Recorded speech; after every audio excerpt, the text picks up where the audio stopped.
Toi, ça me met le stress. J'ai l'impression que c'est trop professionnel, là. N'importe quoi. Tu vois? C'est vrai. Ouais, Ça ouais. fait Et s'il y a bizarre. des blancs, ce sera de ma faute, quoi. Donc, c'est vrai que... Ça fait bizarre d'arriver les mains dans les poches, tu vois?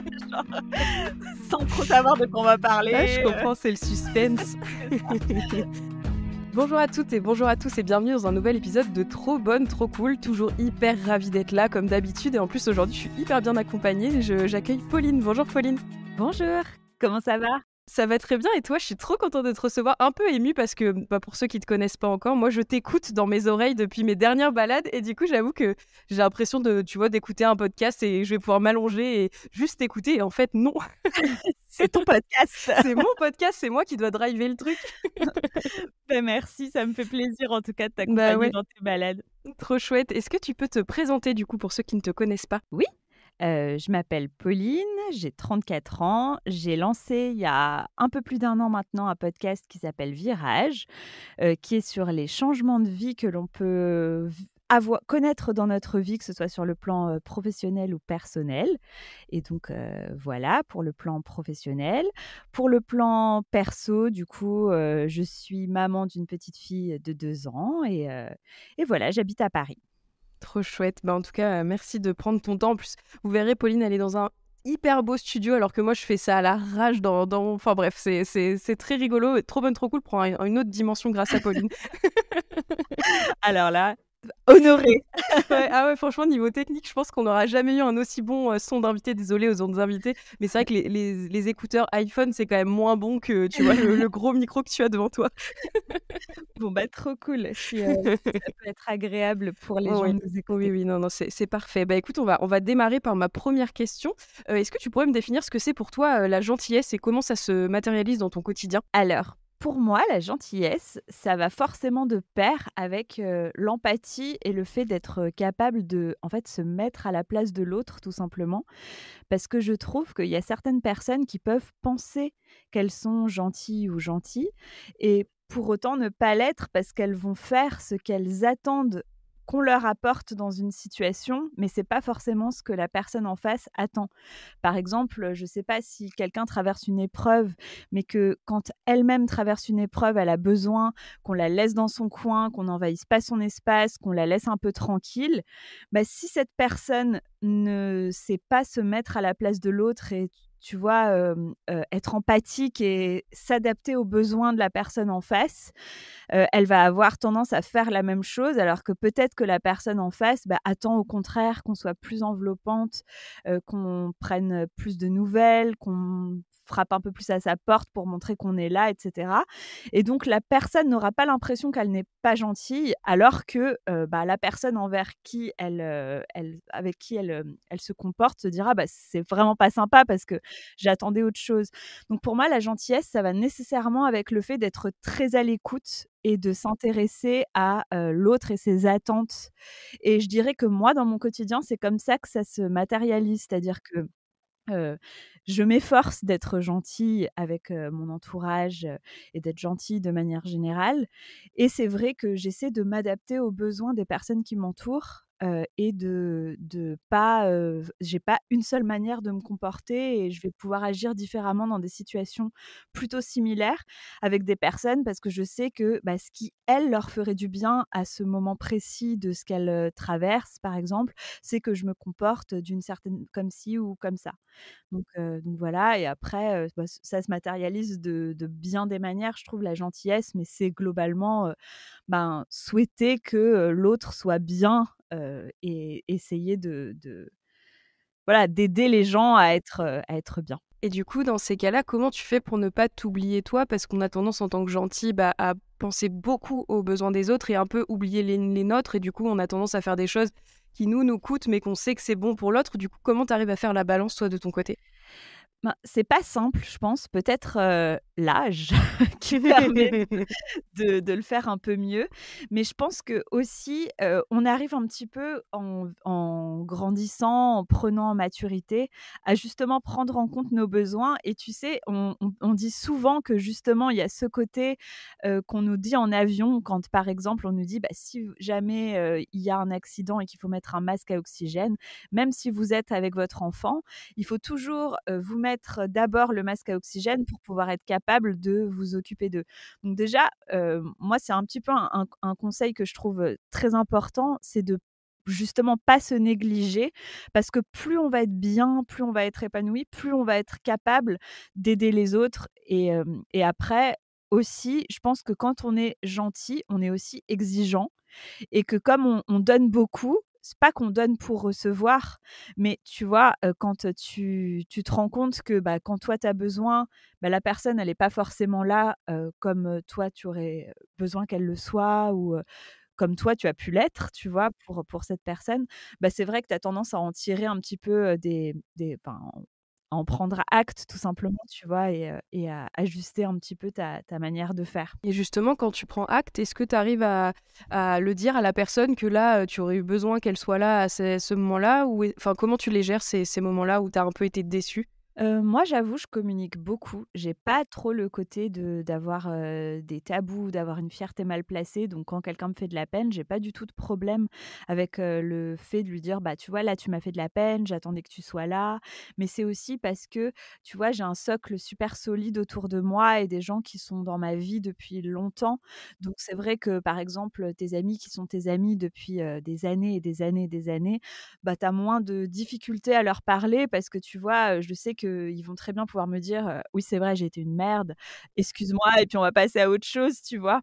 Et c'est pas un truc où je sais que ça va être, enfin que ça va mettre un que ça va Mettre casser un frein ou briser quoi. votre amitié, ouais. Mmh. Et puis de toute façon, j'ai un peu la philosophie de me dire: «Tes anciens amis ne l'ont jamais été». Donc quand on me déçoit et que malgré une conversation ou quoi que ce soit, ben ça change rien. Je me dis tout simplement: «Bah, voilà, c'est la vie, c'est comme ça». Il y a des personnes qui sont, vouées à être que de passage dans notre vie et c'est pas grave. Mais bon, je commence quand même toujours par, en parler, sauf quand j'estime que c'est pas la peine, parce que ça arrive aussi parfois, tu vois? Il y a des gens, tu te dis, tu sais très bien que de toute façon, c'est qui ils sont et qu'ils pourront jamais changer et qu'une conversation serait une perte d'énergie, pour toi. Donc franchement, je t'avoue, dans ces cas-là, je le fais pas. Mais si j'estime les gens et que je pense que, c'est peut-être aussi moi, parce que tu vois, parfois, on n'est pas clair aussi avec les attentes qu'on a et on pense qu'on l'a été et du coup, on est déçu, mais c'est une déception qui nous appartient et Ouais. l'autre a pas forcément pris la mesure parce qu'on est tous pris dans nos vies à 100 à l'heure, tu vois? Et on peut très bien, pas se rendre compte que la personne avait besoin. Donc Ouais, puis il y a des trucs qui nous heurtent et que les gens se rendent pas compte. Enfin, ça dépend de la sensibilité de chacun, mais je pense que c'est important de le répéter, de dire, de communiquer sur, justement: «Là, tu m'as vexé, là, tu m'as blessé, là». Enfin, en fait, des fois, on se rend pas compte de comment l'autre il ingère, que ce soit une phrase, je sais pas, des fois, on a l'impression que c'est pas un reproche et en final, la personne le prend comme un reproche. Enfin, je trouve que c'est bien de mettre des mots là-dessus et de tout de suite le dire, en fait, sans que ça prenne une montagne après. Parce que moi, j'ai tendance ça. à enfermer ça comme une cocotte minute. Après, le jour où ça sort, tu en mode plus personne comprend ce qui se passe. Donc c'est vrai que de tout de suite le dire, maintenant j'essaye de plus le faire, mais moi ça me coûte. En tout cas, c'est pas quelque chose qui est naturel, mais je me rends compte par contre que ça fait du bien, tu vois, de Oui. le dire et en général, si en face de toi, tu as une personne, gentille et qui t'aime, bah, en général, elle l'accueille, de la manière dont Mmh. tu l'espérais et il y a pas en effet, comme tu disais, il y a pas de cassure ou de problème derrière, quoi.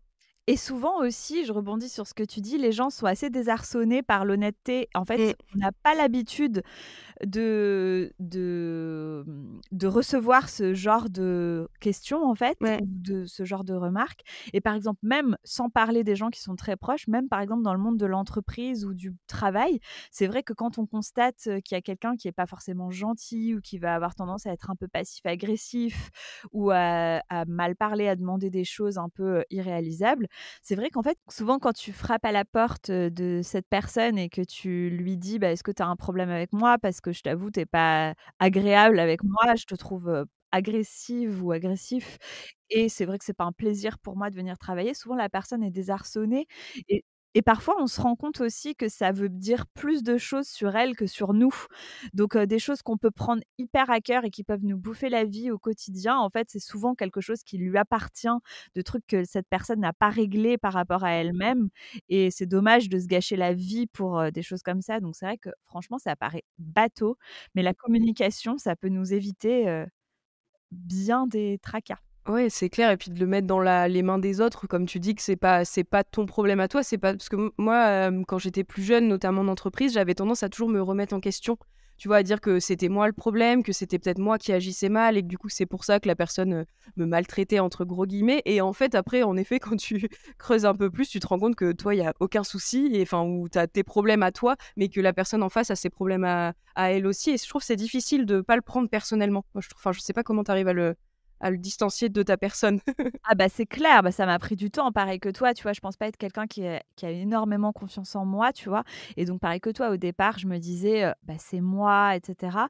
Et en fait, après, avec le temps qui passe, tu te dis: «En même temps, là, elle peut pas nécessairement avoir déjà un truc à dire sur mon travail parce que je lui ai pas encore, vraiment, Ouais, c'est clair. montré ce que j'ai fait». Donc c déjà ça l'élimine naturellement et donc tu te dis, puis j'ai l'impression qu'elle est particulièrement désagréable avec moi ou tu vois, des choses comme ça donc Ouais, tu oui, tu fais vite le parallèle, mais et du coup, j'ai l'impression, tu vois, au fil des épisodes, pour en avoir enregistré maintenant plus de 10, que, le côté confiance en soi, empathie et gentillesse, c'est un gros truc bien lié et que je trouve que c'est difficile pour les gens très gentils d'avoir vraiment confiance en eux. Je trouve qu'on est tellement empathique, enfin, je sais pas toi comment tu le vis, ouais. mais j'ai l'impression que moi, je suis tellement dans l'empathie que je me dévalorise toujours. Je sais pas comment expliquer, j'ai l'impression que je dois toujours valoriser la personne en me dévalorisant de mon côté. Enfin, je sais pas si tu vois Ah ce oui? que je veux dire? Mmh.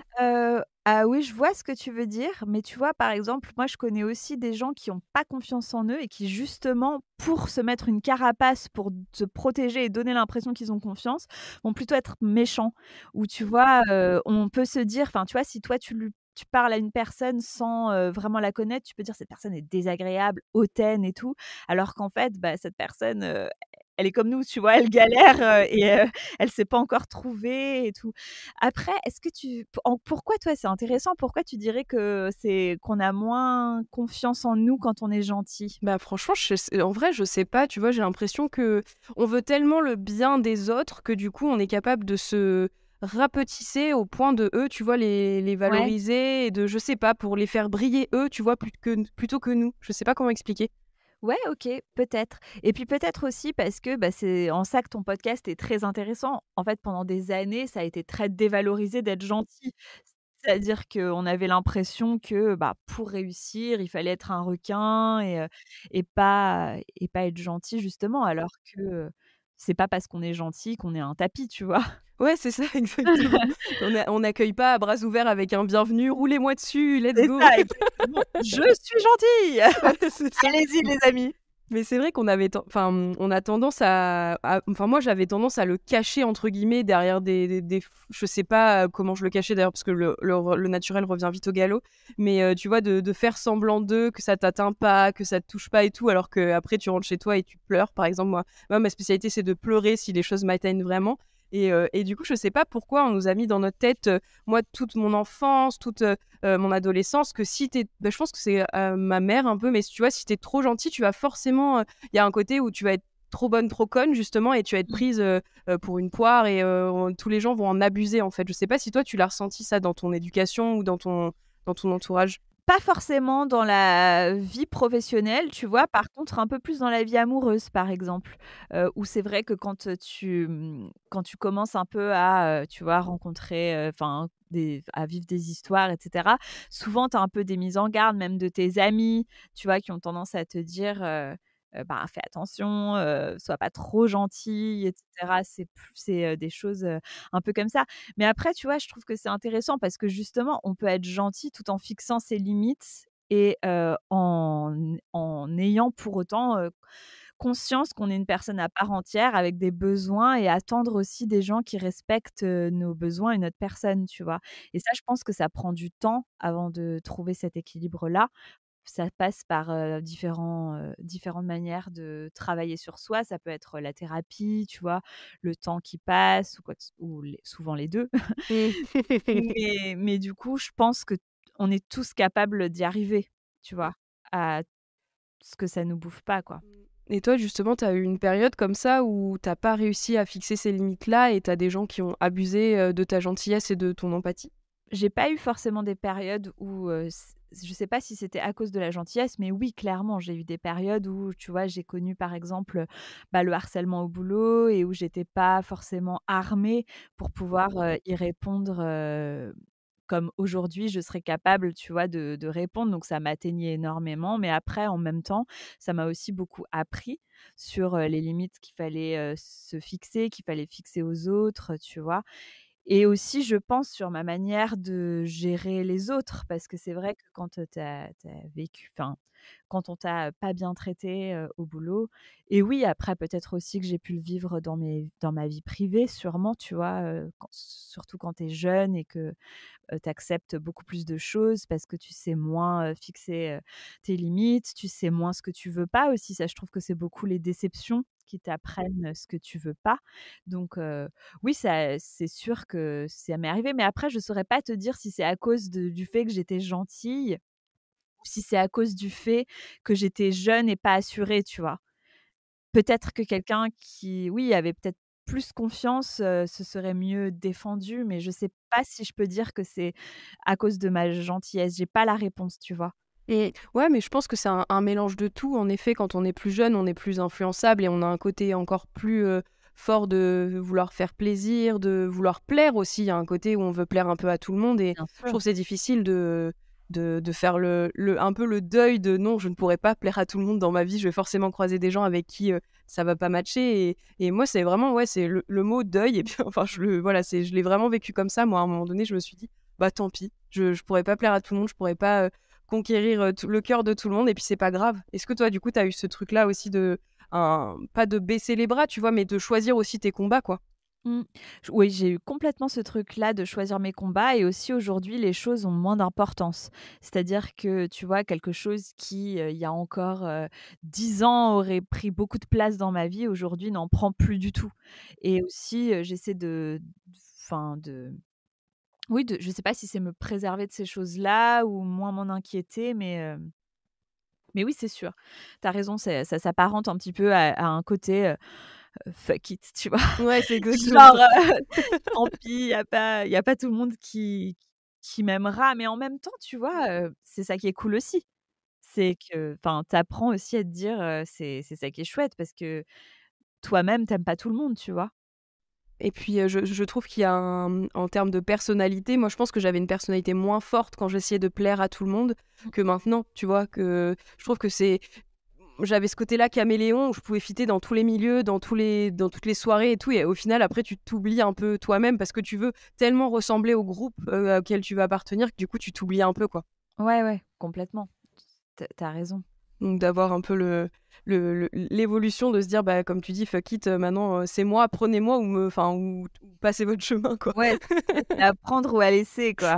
C'est ça, c'est ça. Mmh. Et du coup, maintenant, quand tu rencontres des nouvelles personnes, est-ce que des gens qui rentrent dans ton cercle, est-ce que tu as des alertes, de comportement en disant: «Ah bah non, ça, je veux plus de ça dans ma vie» ou est-ce que tu arrives à justement à un peu, avoir ces red flags, en mode, «Bon bah ça, c'est plus possible»? Oui, complètement, complètement. Après, je t'avoue, oui, oui, j'arrive à voir plus rapidement des choses où je me dis: «Bah, ça, clairement, heu, c'est pas quelqu'un que je souhaite à qui je souhaite faire de la place dans ma vie parce que je pense pas que cette personne pourra m'apporter des bonnes choses et que cette personne, clairement, pourra m'épanouir». Enfin, tu vois? Donc oui, oui, je vais avoir plus conscience de ça et surtout beaucoup plus vite, tu vois? Mais après aussi, il y a des choses où, tu vois, quand tu vieillis, les rencontres que tu fais par la suite, je trouve que tu en attends aussi un peu moins. Dans le sens où, tu vois, si tu peux te faire des amis un peu plus tard, mais du coup, tu vas être beaucoup plus tolérant. Je sais pas, une amie qui va mettre super longtemps à te répondre ou des choses comme ça, tu vas plus pouvoir te dire: «Bah, elle est comme ça» et tu vois, c'est pas très grave.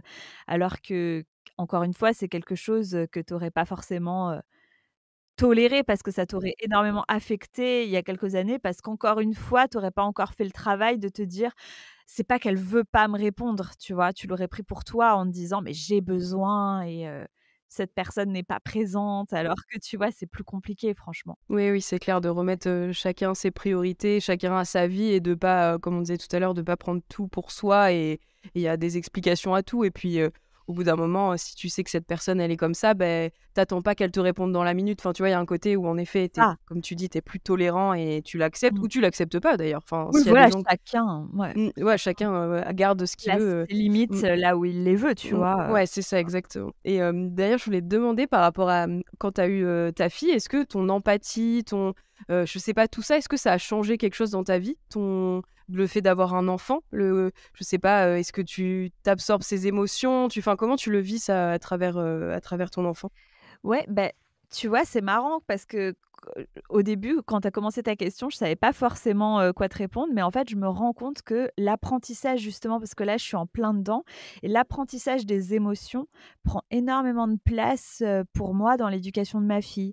C'est-à-dire que, tu vois, je consacre beaucoup d'énergie à l'aider à identifier ses émotions, à être capable de pouvoir, dire, bah: «Je suis en colère» ou tu vois: «J'ai peur, je suis triste» et cetera. Donc j'essaie vraiment de l'aider à gagner du temps et à pouvoir, identifier, ses émotions et après oui, je suis super, empathique quand il s'agit d'elle, tu vois? Si je suis au parc, que quelqu'un la pousse, franchement, je suis en PLS quoi, vraiment en Est-ce PLS. que tu vas pousser le gamin derrière en mode: «Mais tu touches pas à ma fille!» Non, mais il m'est arrivé, je dois l'avouer, confession, d'aller voir un enfant de 3 ans en lui imposant de lui présenter ses excuses. Ah, j'adore! Ça, je dois bien l'avouer, tu vois? De dire, en fait, le truc aussi, c'est que, tu vois, on sort, nous, je trouve qu'on a beaucoup de responsabilités quand on élève des enfants aujourd'hui, quand on fait le choix d'avoir des enfants et de les élever, que ce soit un petit garçon ou une petite fille. Mais tu vois, quand je pense à nous, par exemple, ou notre génération, il y avait vachement ce côté: «Ah ben il te traite pas bien, mais c'est parce qu'il t'aime bien», tu vois? Ouais, j'avoue, c'est vrai. Et du coup, on avait ce côté à normaliser des relations qui sont juste des relations red flag, pas saines du tout, tu vois? Et moi, du coup, ma fille, je suis vraiment l'opposé avec elle. Par exemple, elle va venir me voir, elle va dire que, heu, untel l'a poussée et donc je vais prendre le temps, je vais lui dire que c'est vraiment pas gentil, je vais lui demander s'il lui a présenté ses excuses, je vais lui demander ce qu'elle en pense, tu vois? Alors que ce C'est pauvre trop petit bien! garçon, il a pensé à rien, tu vois? Il l'a juste poussée parce que c'est des réflexes, tu vois? Mais j'ai envie hyper tôt de commencer à lui en parler et en vrai, il y a les mêmes enjeux quand, tu élèves un petit garçon parce que justement, tu vois, c'est très tôt qu'on apprend à sortir de tout le monde, qu'on a connu, tu vois? Et le côté, les garçons ça pleure pas, les C'est garçons vrai. c'est fort, tu vois? Ouais, ah, c'est vrai, il y avait vraiment ce truc-là hyper catégorisé dans les années 90 où, si t'étais une fille, il fallait que tu te comportes comme ça, si t'étais un garçon, il fallait que tu te comportes comme ça et je trouve qu'il y avait pas de demi-mesure. Tu pouvais pas être, l'un ou l'autre. Enfin, je trouve que là, c'est cool, il y a le choix en fait, sur les C'est ça. émotions, la personnalité, le ressenti et je trouve Mmh. ça vachement bien que tu inculques ça à ta fille. Ouais. Bah, écoute, après on fait tous, ce qu'on peut, hein, tu Oui, vois? non, c'est sûr. Mais Et tu la trouves réceptive justement quand tu lui expliques ce genre de choses? Tu vois qu'elle le comprend et qu'elle l'intègre au fur et à mesure? franchement, ouais, je la trouve réceptive. Après, forcément, on passe par des choses qui lui sont accessibles, donc tu vois, des jeux, par exemple, pour ce qui est les émotions. Mais du coup, comme on a des jeux avec des petits personnages, quand elle-même le vit, elle va pouvoir me dire qu'elle le vit comme le petit Comme ce personnage personnage-là, ouais. de Ouais, c'est trop notre jeu, chouette. tu vois? Mmh. Ouais, Donc c'est je me trop bien. dis c'est plutôt, enfin, c'est plutôt positif en tout cas, f d moi je trouve ça bien. Ouais, ouais, je trouve ça vraiment bien. Et justement, parce que moi, c'est des questions que je me pose aussi quand j'aurai des enfants. Est-ce que le monde actuel, comment tu le vois, toi, vis-à-vis de ta fille par rapport à, je sais pas, les réseaux sociaux, par rapport, tu vois, à toutes ces choses-là que nous, on n'avait pas à notre époque. Ouais, Et moi, ça m'inquiète un peu, tu vois, pour être honnête ouais. avec toi. Bah, je vais t'avouer que ça me fait super peur aussi, pour le coup. Donc, moi, je suis, très, parano par rapport à ça. Donc, par exemple, tu vois, j'aurais jamais envie de publier des photos, de mes enfants et tout sur les réseaux sociaux. Après, vraiment, chacun, fait ce qu'il veut et décide ce qu'il veut. C'est vraiment le principal, c'est d'être, en accord avec ce que tu choisis. Mais après, je t'avoue que moi, ce qui me ferait super peur par rapport aux réseaux sociaux, c'est le côté harcèlement scolaire. Parce que je me dis que, tu vois, nous, à notre génération, l quand on subissait un harcèlement scolaire, ça avait une fin, tu vois? Quand tu rentrais chez toi, voilà, tu étais dans ta bulle avec ta famille et tout. Alors que moi, ce qui me fait peur, c'est qu'aujourd'hui, avec les réseaux sociaux, Ça s'arrête pas, en fait. Tu vois, les enfants qui subissent ça, bah, ils continuent à recevoir des messages, sur les réseaux et tout. Donc ça me fait super peur et après, c'est je me dis forcément le moment venu, hein, j'ai beaucoup de temps devant moi et tout Oui, ça, c'est mais clair. Mmh. tu vois, ça doit laisser des dilemmes en tant que parent de se dire: «Est-ce que j'installe un truc sur son téléphone pour pouvoir avoir accès à tout ce que mon enfant fait?» mais en même temps, est-ce que ça veut pas dire soit que je lui fais pas confiance, soit que je rentre dans son intimité et que du coup, je le laisse pas avoir certaines clés, tu vois? Et cetera. Ou est-ce que je prends le risque de passer à côté de quelque chose, tu vois? Mais en même Ah, je pense temps, que c'est vraiment difficile de doser comparé à avant où c'était, juste tu étais devant l'école avec, les mamans et tu discutais de un tel qui avait dit du mal de un tel et tout ça et que ça s'arrêtait là. Que là, en effet, tout prend des proportions énormes et je pense qu'en tant que parent, ça doit être dur de doser entre, comme tu dis, on a les moyens maintenant de suivre un peu ce que font nos enfants. Il y a même des parents qui mettent des AirTags dans le sac de leurs enfants pour les ouais. suivre, sur le trajet. Enfin, tu vois? Ça prend des proportions énormes et du coup, tu te dis, quel, dosage j'utilise moi avec mes enfants et tout. Je pense que ça doit vraiment être des gros dilemmes, comme tu dis, de choix, quoi. Mmh. Ouais et je pense que chaque âge présente ses difficultés, quoi. Ouais, ouais, ouais, c'est ça, c'est ça. Et ça, du coup, tu penses que tu vas réussir à lui en parler à ta fille de tu vois? Parce que dès qu'elle va passer, je sais pas, par exemple, au primaire, j'imagine, ils ont déjà des téléphones portables et du coup, d'arriver à j'aimerais bien, moi, tu vois, mon enfant qui soit un peu blindé contre justement, des gens «malveillants» entre guillemets et du coup, comment tu imagines la prémunir, bah, face à ça, quoi? Bien sûr.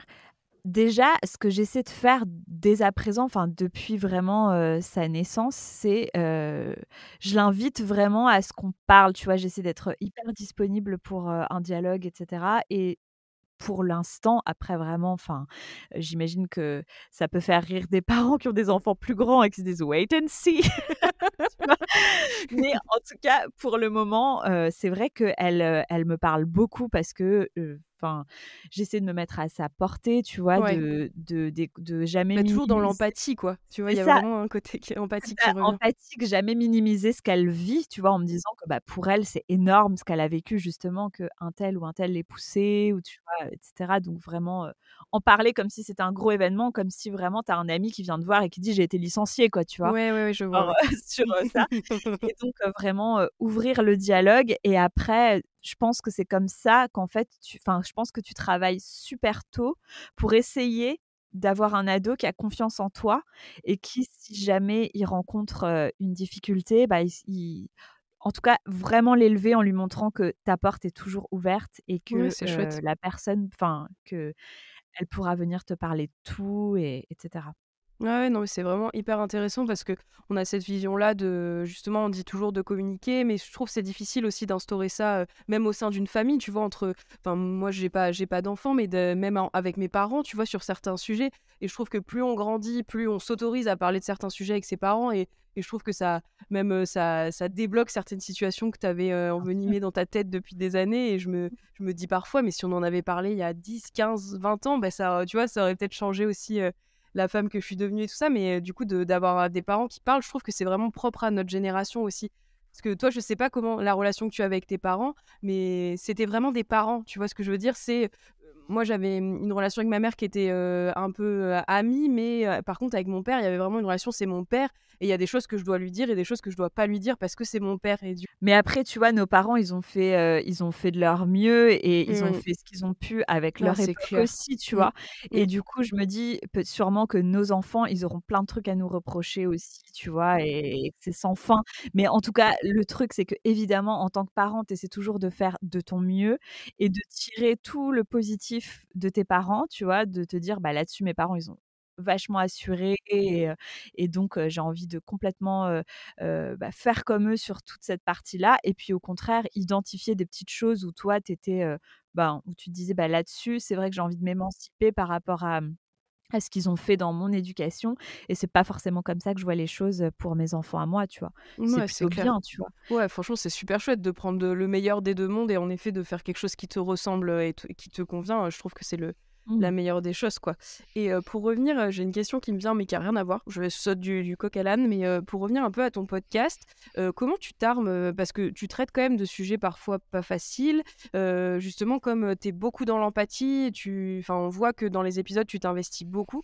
Comment tu fais pour quitter un épisode et pas, pas être plombé, tu vois, parfois par des histoires hyper lourdes et tout ça? Comment tu arrives à toi te protéger? Bah, déjà, il faut savoir que dans une vie antérieure, tu vois, j'ai été, notaire, tu vois? J'ai exercé, en tant que notaire et j'ai commencé en droit de la famille. Franchement, quand tu sors vraiment de tes études, tu arrives direct, bam, en succession, tu vois? Et donc je me suis retrouvée très rapidement à, parler avec des gens qui ont vécu vraiment des drames et il faut se dire que tu as pas toujours en face de toi des gens qui viennent pour, le décès d'un parent ou d'un grand-parent qui est hyper âgé, où c'était dans l'ordre des choses et tout. Tu as parfois des gens qui viennent parce qu'ils ont perdu leur enfant dans un accident horrible, où tu es confronté au suicide et cetera. Enfin, vraiment, tu vois, j'ai été confrontée à des grands malheurs et du coup, j'avais commencé déjà, un petit peu ce travail dans le sens où, au début, je t'avoue, j'arrivais pas à fixer mes limites. J'allais pouvoir, tu vois, un rendez-vous allait pouvoir durer 4 heures parce que Ouais. justement, je tu vois, j'avais tellement envie d'aider les gens, alors que c'est pas ton rôle, tu vois, et que tu pas vraiment la possibilité de le faire et puis après quand j'allais vraiment ramener cette souffrance à la maison, tu vois? J'allais me dire, enfin, j'allais être triste pendant longtemps après et donc ça me sert un petit peu aussi dans mes épisodes. C'est-à-dire qu'aujourd'hui, j'ai appris un petit peu à je suis très empathique, vraiment, mais j'arrive aussi à être moins détruite par les histoires que j'entends et à me dire, qu'il faut que je prenne un petit peu de recul parce que justement sinon c'est pas gérable et en fait au fur et à mesure, tu es même plus capable d'aller vers d'autres gens.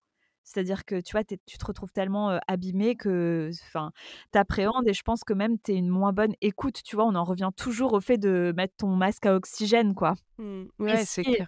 si tu te retrouves, enfin complètement, enfin, détruite par, l'histoire de quelqu'un, tu peux Oui, et puis une pas histoire qui est même pas la tienne, je trouve que c'est encore, enfin, tu vois, c'est encore différent à porter. C'est même pas toi qui l'as vécu et du coup, ça enfin, sur le début de ta carrière, ça a dû être hyper lourd, toutes ces histoires que tu as dû prendre sur tes épaules et en effet d'avoir ce rôle-là un peu de psy alors qu'au final, c'était pas du tout, ta formation, pas du tout ton rôle et tout ça, ça doit être hyper dur.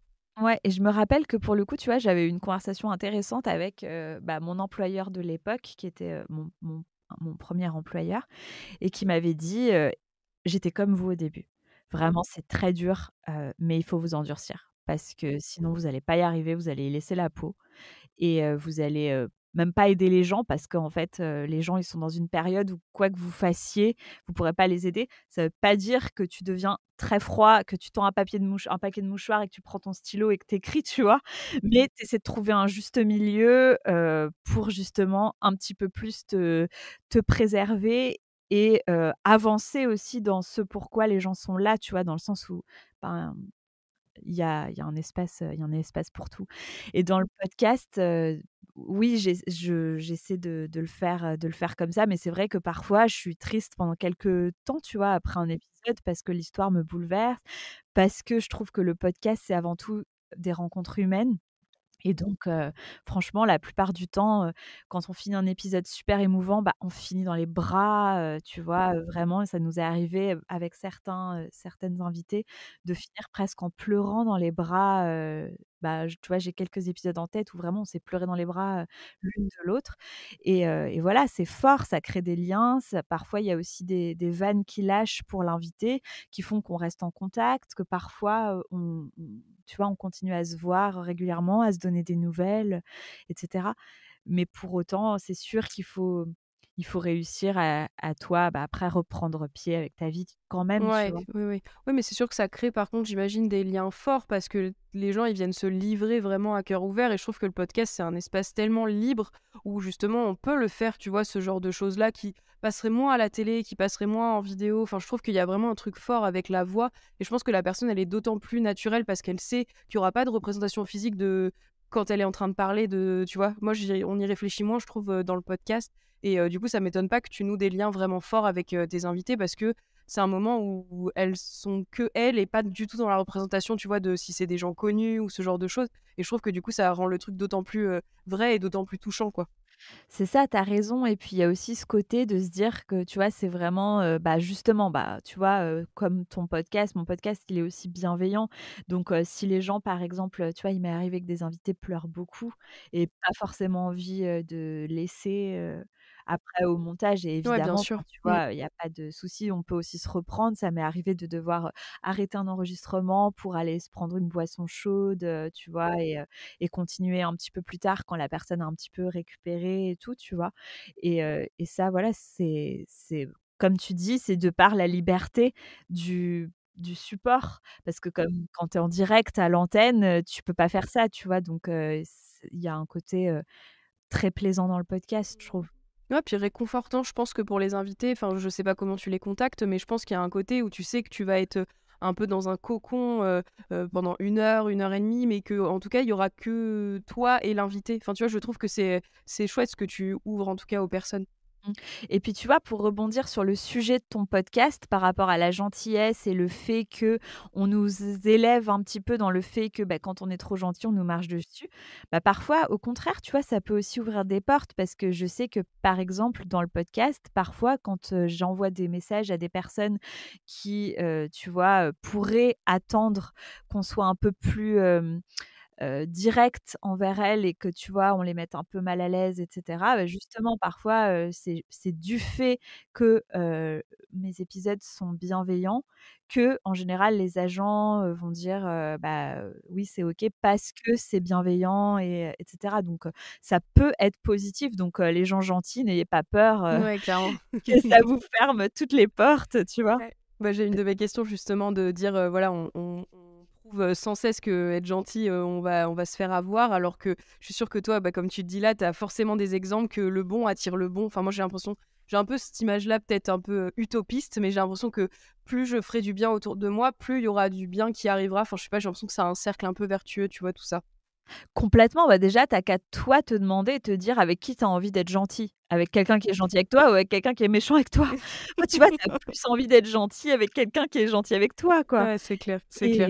Et donc enfin, c'est pareil, je trouve, quand on est toujours, réglo, qu'on s'efforce d'être toujours, heu, bon, tu vois, envers les gens, forcément, Et tu arrives, toujours à le faire? Parce que des fois, on est aussi, conditionnés au fait que, bah, les gens s'attendent à ce qu'on soit gentil. Est-ce que parfois tu arrives à te rebiffer quand tu vois que, bah, là, ça te convient pas et que, bah, je sais pas, ou c'est pas un bon jour, tu vois? De comment tu les gères ces moments-là où ça va peut-être, toi, un peu moins bien et que tu arrives pas à renvoyer tout ce que tu renvoies d'habitude, quoi?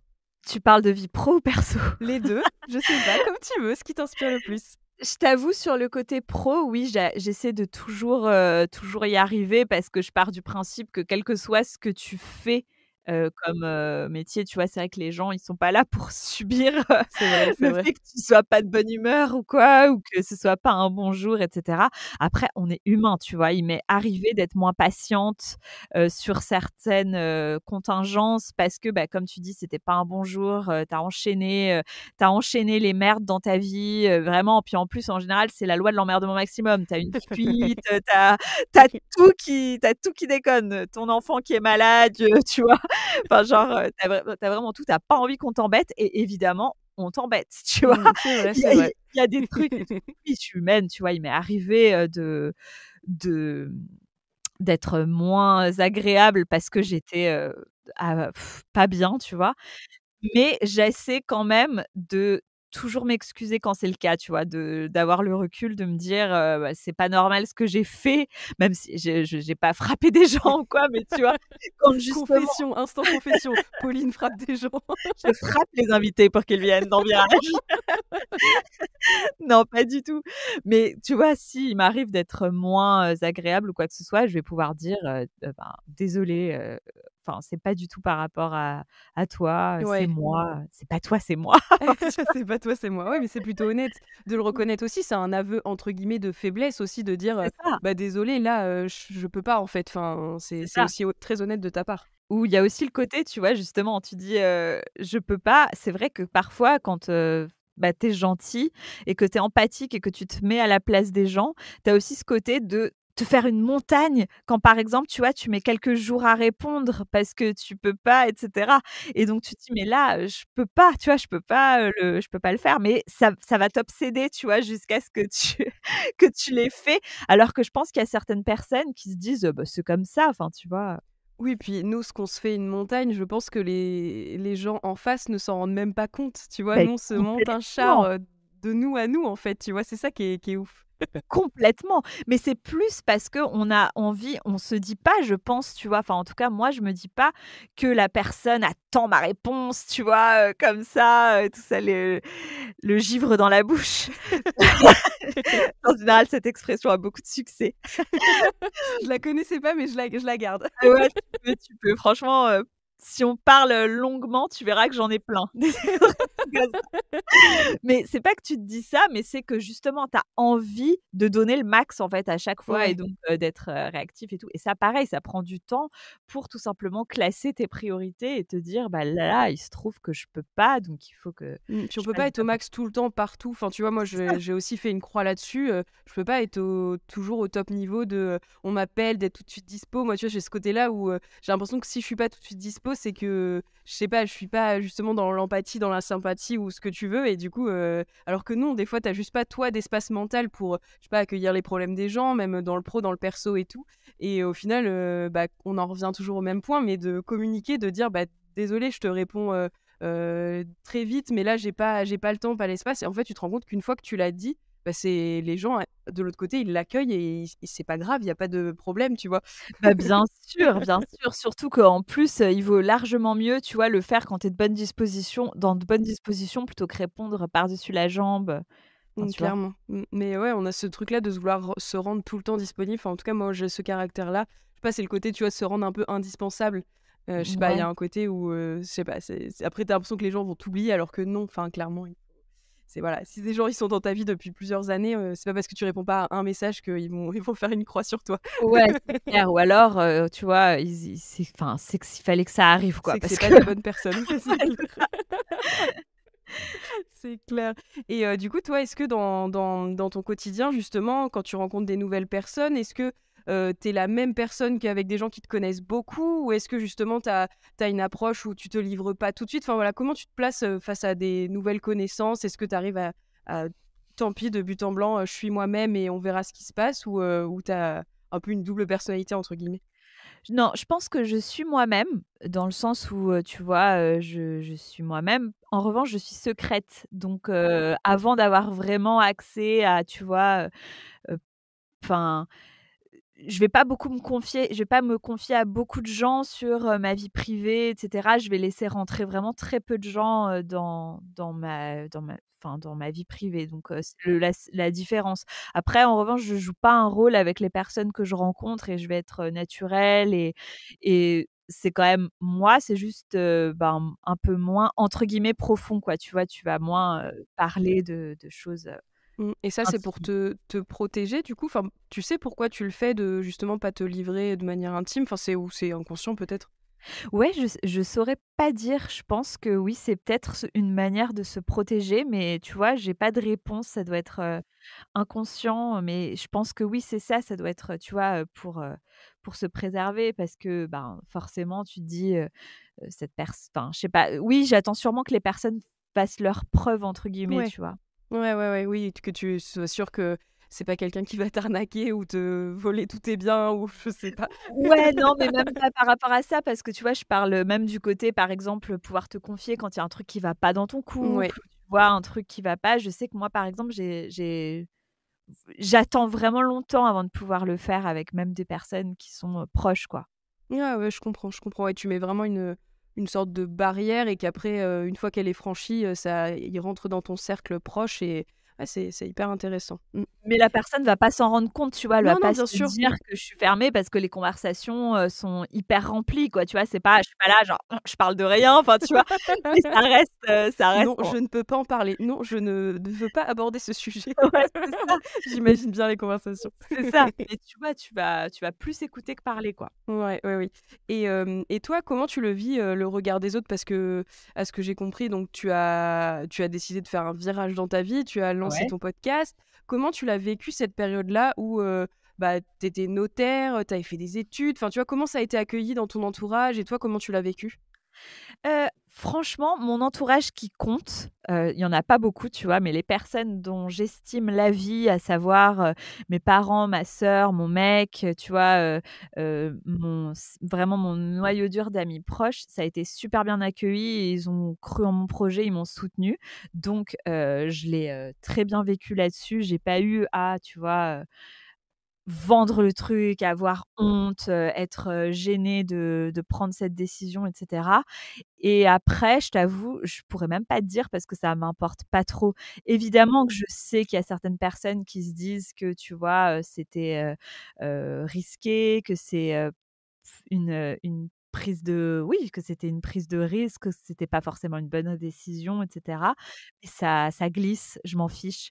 Tu vois, quand tu es aussi, quand toi, tu as confiance dans les choix que tu fais, je pense que tu accordes moins d'importance à ce que pensent les autres aussi. Et puis, pareil, en grandissant, j'ai vraiment appris à ce qu'il y ait peu d'avis qui comptent. Ouais, c'est trop bien parce que la Pauline d'il y a 10 ans, par exemple, elle aurait pas vécu pareil, ce revirement-là et les attaques que tu as pu avoir entre gros guillemets parce que ça a pas Oui, non oui. plus fait débat, j'imagine, mais tu l'aurais peut-être pas vécu pareil.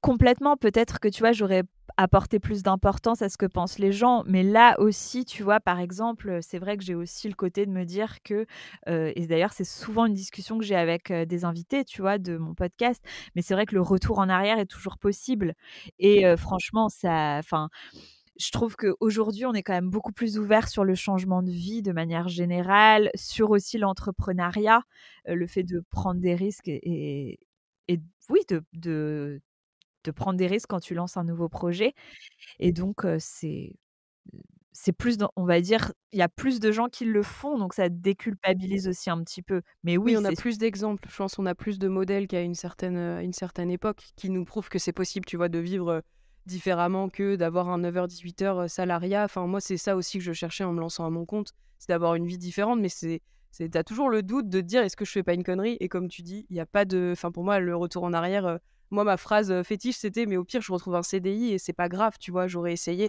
c'est ça. Bah, c'est ça, c'est pas grave du tout et puis même au pire, enfin, tu vois, est-ce que c'est grave d'échouer? Par exemple, tes échecs passés, tu vois? Enfin, moi, j'en suis hyper reconnaissante aujourd'hui, des échecs que j'ai pu connaître, par le passé donc c'est pas grave. Mais je pense que quand on est sûr de nous, il faut essayer aussi, tu vois, de se mettre dans une bulle et de pas apporter trop d'importance au regard des autres parce que de toute façon, j'ai envie de dire, quoi qu'on fasse, ces gens-là, ils nous critiqueront. Tu Ouais, vois? c'est vrai. Vraiment, les gens, quand ils veulent te critiquer, t'inquiète pas, quand ils tombent dans le collimateur, ils trouveront toujours quelque chose à dire sur tes choix de vie.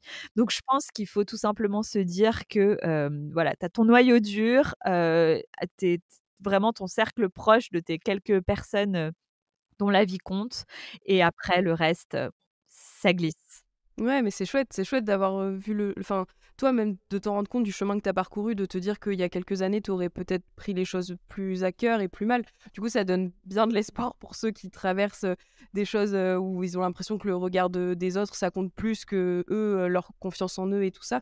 Donc je pense que c'est une bonne suite pour les gentils qui nous écoutent de se dire, un jour, on peut être sûr de vraiment ses choix, de ce qu'on a envie, de ce qu'on veut pour nous et puis tant pis, ceux qui suivent pas, bah, c'est une bonne sélection naturelle, je pense aussi. Ah bah, complètement, c'est une bonne sélection naturelle, mais après comme je te disais, tu vois, je pense que même si tu fais pas des choix, enfin si tu même si tu restes dans ton chemin et cetera, ces gens-là, ils te critiqueront tout le temps de toute Ouais, c'est façon, clair. tu vois? Parce Mmh. qu'en vrai, tu es toujours à un virage, tu as toujours, un choix à faire dans ta vie, quel qu'il soit, tu vois? Que ce soit sur ta vie perso ou pro, tu vois? Donc même s'ils sont pas aussi, c'est même si c'est pas forcément des virages à 180°, mais tu es toujours obligé de tu peux pas rester exactement là où tu es toute ta vie, rien que parce que tu grandis, tu changes, tu évolues, quoi. Ouais, c'est clair, c'est clair. Moi, en tout cas, c'est super chouette de pouvoir échanger avec toi et du coup, qu'est-ce que tu en penses de passer de l'autre côté du micro? Parce que toi, tu as l'habitude de prendre, enfin, tu vois, d'avoir, est-ce que c'est plus facile? Est-ce que c'est plus difficile? Bah, c'est ce qu'on disait tout à l'heure en rigolant. C'est vrai qu'il y a un côté quand même, à plus «facile» entre guillemets dans le sens où, bah, tu arrives les mains dans les poches, tu t'assois, tu as rien préparé, tu vois?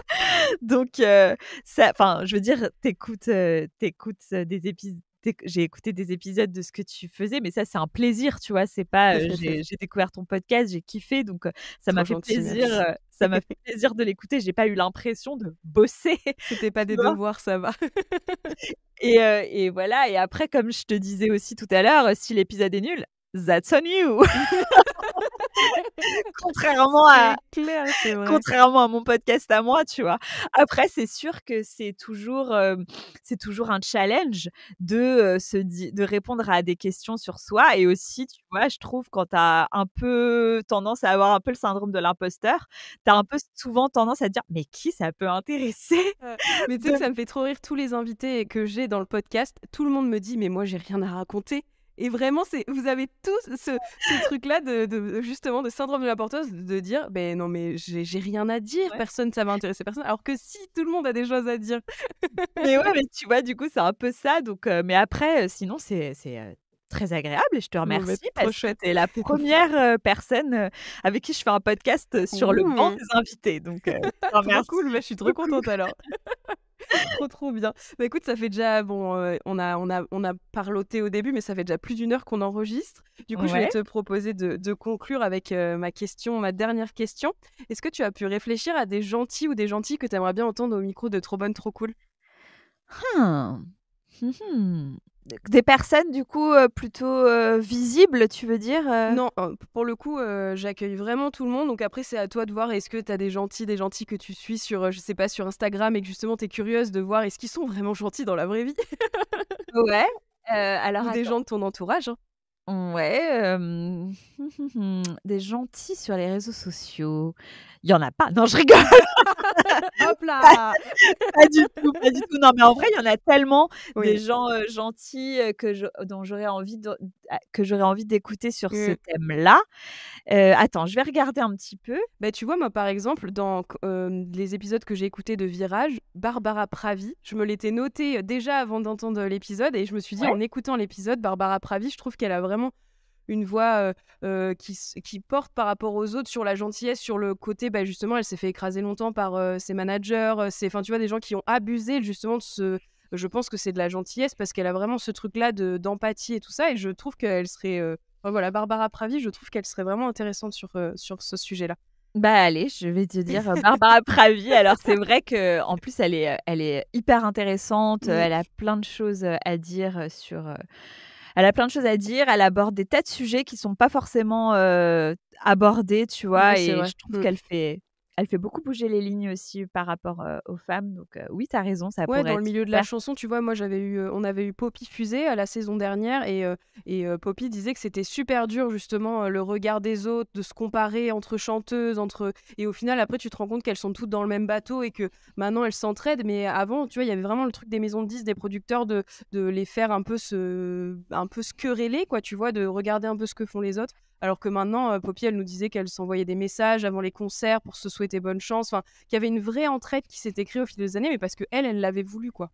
Ouais, mais tu vois, ça, c'est aussi par rapport au fait que, pour, revenir sur un truc, de société, c'est vrai que je trouve que les femmes, on a beaucoup été élevées comme des rivales, et ça, c'est quelque Oui, c'est chose vrai. qui, je trouve, est en train un petit peu de s'estomper.